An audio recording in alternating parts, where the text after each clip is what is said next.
अजा एकादशी भाद्रपद कृष्ण पक्ष। युधिष्ठिर ने पूछा, जनार्दन, अब आप मुझे भादों की कृष्ण पक्ष की एकादशी के बारे में बताइए। उस एकादशी का नाम तथा उसकी विधि क्या है?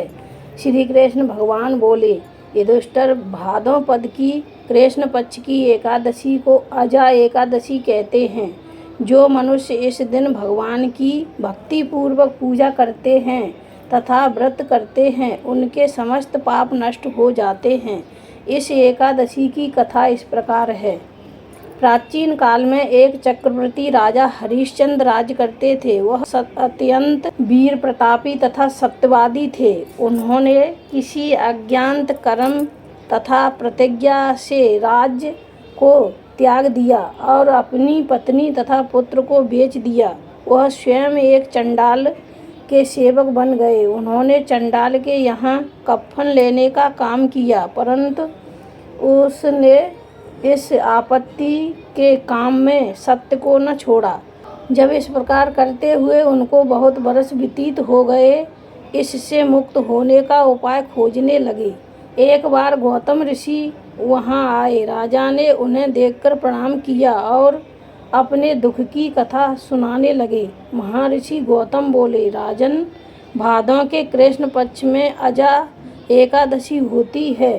तुम इस एकादशी का विधिपूर्वक व्रत करो तथा रात्रि जागरण करो। इससे तुम्हारे समस्त पाप नष्ट हो जाएंगे। गौतम ऋषि राजा से इस प्रकार कहकर अंतर्ध्यान हो गए।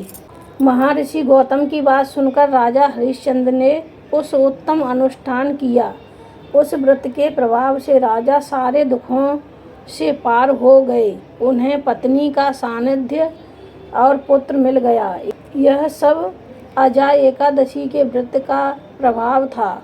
जो मनुष्य इस व्रत को विधिपूर्वक करते हैं तथा रात्रि जागरण करते हैं, उनके समस्त पाप नष्ट हो जाते हैं और अंत समय स्वर्ग को जाते हैं।